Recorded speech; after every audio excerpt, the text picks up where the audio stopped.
بسم اللہ الرحمن الرحیم۔ میں ہوں ڈاکٹر جی ایم چودھری اور اپنے پروگرام کرنٹ افیئرز میں ڈاکٹر جی ایم چودھری کے ساتھ آپ کی خدمت میں حاضر۔ جناب، پاکستانی سیاست اور پاکستانی ریاست دن بدن ایک عجیب ریاست بنتی جا رہی ہے۔ یہاں پر بڑے بڑے انوکھے کام ہو رہے ہیں اور یقیناً کسی بھی ریاست اور کسی بھی سیاست کی جو سروائیول ہے، یعنی کہ اس کا جو باقی رہنا ہے، اس کے لیے یہ اچھے نہیں ہیں۔ پاکستان میں ابھی ایک ماہ پہلے ایک بڑا حادثہ ہوا جس میں عوام پروٹیسٹ کر رہے تھے اور عوام نے کچھ ہماری جو دفاعی انسٹالیشنز تھیں یا کچھ دفاعی نوعیت کی یادگاریں تھیں، اپنے پروٹیسٹ کے دوران ان پر حملہ کیا۔ میں یہ بات بار بار کہہ چکا ہوں کہ دیکھیں کہ پروٹیسٹ ہر ایک کا حق ہے، یہ ایک جمہوری حق ہے۔ اگر پروٹیسٹ کو مائنس کر دیا جائے تو دوسرے لفظوں میں اس کا مطلب یہ ہے کہ اس ملک میں جمہوریت نہیں ہے۔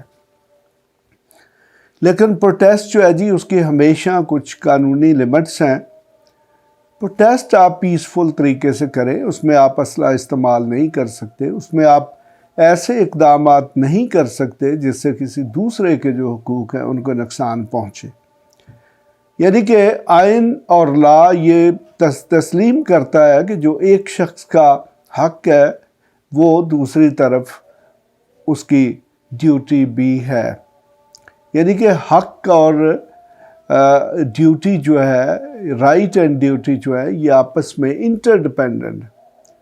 جو میرا حق ہے دوسرے پر، وہ دوسرے کی طرف سے ہو سکتا ہے کہ مجھ پر ڈیوٹی بھی ہو۔ اگر میں یہ چاہتا ہوں کہ باقی سارے لوگ قانون کا احترام کریں تو مجھے بھی قانون کا احترام کرنا ہوگا۔ میری بھی یہ ڈیوٹی ہے، فرض ہے کہ میں قانون کا احترام کروں۔ اسی طرح میرا یہ حق بھی ہے کہ سارے لوگ قانون کا احترام کریں اور کوئی ڈسکریمنیشن یعنی کہ تفریق نہ ہو۔ لیکن جناب، پاکستان میں ایسے نہیں ہے۔ پاکستان اب ایک دنیا کی تقریباً واحد ریاست بن چکی ہے۔ ہم پولیٹیکل سائنس میں ایک ٹرم یوز کرتے ہیں، فاشزم۔ تو اٹ از ناؤ، میں پالیٹکس کے پولیٹیکل سائنس کی بات کر رہا ہوں جناب، پولیٹیکل فلسفی کی بات کر رہا ہوں۔ اگر اس کے پیرامیٹرز کے مطابق دیکھا جائے تو پاکستان قطعی طور پر کوئی جمہوری ملک نہیں ہے۔ ہم اپنا آئین دکھا دیں گے جناب، یہ ہمارا آئین ہے، تو جناب پاکستان کے آئین پر کہاں عمل ہو رہا ہے؟ یہ پاکستان کی واحد حکومت ہے کہ جس نے جو سپریم کورٹ جیسا ادارہ ہے اس کے فیصلے ماننے سے انکار کر دیا ہوا ہے۔ اور اس وقت ہماری عدالتیں اس لیے بہت سے فیصلے کرنے سے ہچکچا رہی ہیں کہ ہمارے فیصلوں پر عمل درآمد کون کرے گا۔ یقیناً عدالتوں کے جو فیصلے ہیں ان پر عمل درآمد کرانے کی جو مشینری ہے وہ گورنمنٹ ہوتی ہے۔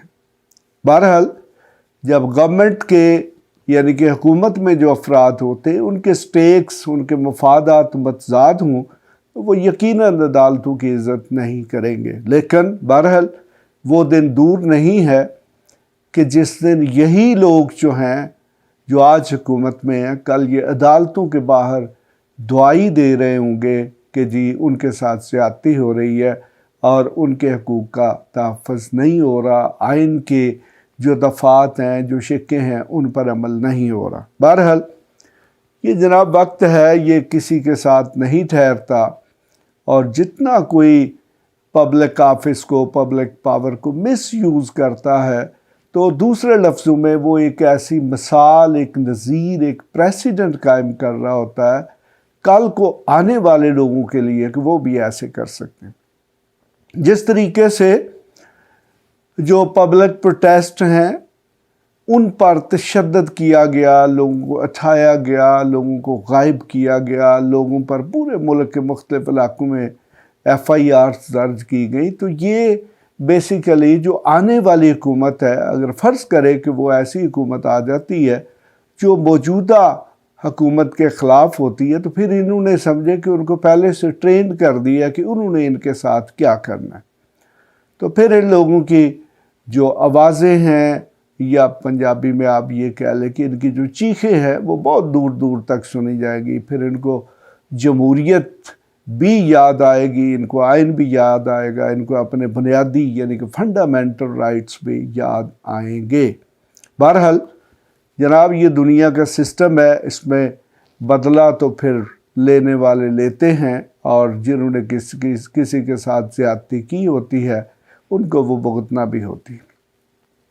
تو جناب میں آج ایک ایسے موضوع پر بات کر رہا ہوں کہ جس کی سزا جن لوگوں کی غلطیاں وہ نہیں بھگتتے، اور وہ کون سا جرم ہے؟ وہ ہے جناب کرپشن. پاکستان میں کرپشن ایک ایسا جرم بن کے رہ گیا ہے کہ جس میں جو کرپشن کرنے والا ہے وہ تو ساری سہولتیں لوگوں کو لوٹ بھی رہا ہے، بڑی بڑی جائیدادیں، پلازے، مارکیٹیں، دکانیں، پتہ نہیں کیا کیا کچھ بنا رہا ہے، لیکن اس کو بھگتتے عوام ہیں. مثلا دیکھیں کہ یہ ایک بڑی دلچسپ بات ہے کہ ہماری بجلی اور گیس کی جو کمپنیاں ہیں جی، ان میں جو چوری ہے سب کو پتہ ہے. تو اب یقیناً یہ جو چوری ہوتی ہے جناب، بجلی اور گیس کی چوری کو کسی کی جیب سے 10 روپے نکالنے نہیں ہے کہ آپ نے چپکے سے نکال لیے، جیب کاٹ لی. اس کے لیے باقاعدہ انتظامات کرنے پڑتے ہیں. تو کیا یہ جو بجلی اور گیس کی کمپنیوں کے افسران ہیں، جو سٹاف ہے، ملازمین ہیں، وہ اندھے ہیں؟ ان کو نظر نہیں آ رہا کہ کنڈا لگا ہوا ہے، کسی نے پائپ لگا کر، کنیکشن لگا کر گیس یا بجلی اپنے گھر کو یا اپنے کارخانے کو دے دی ہے؟ تو جناب ایسے نہیں ہے. یہ تمام بجلی کی کمپنیاں، یہ جو دونوں گیس کی کمپنیاں ہیں، یہ ہر چوری میں برابر کی ذمہ دار ہیں. یہ ہو ہی نہیں سکتا کہ ان ڈسکوز یا پھر یہ جو گیس کی کمپنیاں ہیں ان کے افراد شامل نہ ہوں اور چوری بھی ہو. تو لیکن جناب یہ چوری کی سزا کون بھگتتا ہے جی؟ عوام. ہمارے پاس اس وقت 2 ادارے ہیں. اوگرا ہے جو گیس کے ٹیرفز یعنی کہ ریٹ جو ہیں ان کو ریگولیٹ کرتا ہے، اور دوسری طرف نیپرا ہے جو کہ بجلی کے ریٹس جو ہیں ان کو کنٹرول کرتا ہے، مقرر کرتا ہے. تو جناب یہ جتنی ڈسکوز یعنی کہ یہ جو ہماری بجلی کی کمپنیاں ہیں ان کا جتنا لاس ہے وہ کنزیومر یعنی کہ پاکستان کے ان عوام پر منتقل کر دیا جاتا ہے جو بڑی دیانتداری کے ساتھ اور باقاعدگی کے ساتھ اپنے بل ادا کرتے ہیں. تو پھر اس کا مطلب یہ ہوا کہ پاکستان اب ایک ایسا ملک بن چکا ہوا ہے کہ جس میں جو شخص قانون کی پابندی کرتا ہے اس کو لا قانونیت کرنے والے جو ہیں ان کے جرائم کی بھی سزا دی جاتی ہے. ابھی 1-2 دن پہلے اخبارات میں خبر آئی کہ انڈونیشیا یا میرا خیال ملائیشیا، اس میں ایک پولیس افسر نے رشوت لی ہے اور اس کو سر عام جو ہے سب سے پہلے تو یہ سزا دی گئی کہ اس کے بیچز اتار لیے گئے، اس کے یونیفارم اس سے واپس لے لی گئی، یعنی کہ دوسرے لفظ میں اس کو پولیس کی سروس سے ڈسمس کر دیا گیا. تو جناب ہمارے ملک میں کیا کسی پولیس افیسر کے ساتھ اس کی ان ایفیشنسی، اس کی کرپشن کی کبھی سزا ملی ہے؟ تو اگر کوئی 2-4 کو مل گئی ہوگی تو وہ ہوگا جس نے اپنی اس کرپشن میں سے اپنے بڑوں کو حصہ نہیں دیا ہوگا. ورنہ جناب پولیس کے آپ ایک ASI لیول کے جو اہلکار ہے اس سے شروع ہو جائیں اور ٹاپ یعنی کہ IG تک چلے جائیں تو سب اپنے ریسورسز سے باہر رہ رہے ہیں. تو جناب ان کی تنخواہوں کا تو سب کو پتہ ہے. تو پھر وہ جو ان کی گاڑیاں، ان کے بڑے بڑے گھر، ان کی بڑی بڑی جائیدادیں ہیں وہ کہاں سے آتی ہیں؟ تو وہ جناب وہی رشوت ہے وہ جو لوگوں سے لیتے ہیں. تو پھر جناب مقصد یہ ہے کہ وہ لوگوں کو چھتر پریڈ بھی کرتے ہیں اور رشوت بھی لیتے ہیں اور بڑے دھڑلے سے نوکریاں بھی کرتے ہیں اور بلکہ یہاں تک کہا جاتا ہے کہ پاکستان میں تھانے بکتے ہیں، ان کی بولی لگتی ہے۔ وہ تھانہ جس میں سب سے زیادہ کرپشن یا رشوتستانی کی انکم ہوتی ہے، اس میں اس ایس ایچ او یا افسر کو لگایا جاتا ہے، انسپیکٹر کو لگایا جاتا ہے، جو سب سے زیادہ مال یعنی کہ رشوت یعنی کہ کرپشن کے جو پیسے ہیں وہ اپنے سے اوپر والے افسروں کو پہنچائے۔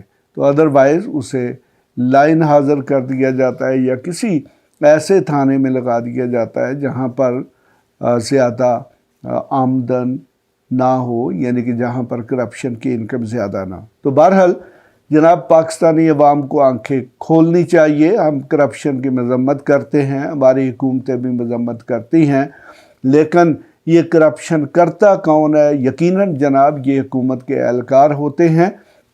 اور کہا تو یہ جاتا ہے کہ یہ جو کرپشن کے پروسیڈز ہیں، یعنی کہ جو کرپشن کے پیسے ہیں، وہ ٹاپ تک جاتے ہیں، یعنی کہ ایک نیچے جو کرپشن کر رہا ہے، جو شخص رشوت وصول کر رہا ہے، وہ اوپر اپنے تمام افسروں یعنی کہ اپنے ایون جو متعلقہ وزیر صاحب ہیں ان تک بھی وہ پیسے پہنچتے ہیں۔ بہرحال یہ وہ چیزیں ہیں جن کی باقاعدہ انکوائریز ہونی چاہیے اور بڑے سخت قوانین ہیں وہ کرپشن کے متعلق ہونے چاہیے۔ اگر پاکستان میں کرپشن کے متعلق قوانین سخت نہ کیے گئے، یعنی کہ ان میں سخت سزائیں نہ دی گئیں، تو پھر پاکستان اب ایک ایسے موڑ پر پہنچ چکا ہے کہ جہاں پر اب مزید پاکستان جو ہے اس کا جو معاشی طور پر سروائیول ہے وہ ممکن نہیں رہے گی۔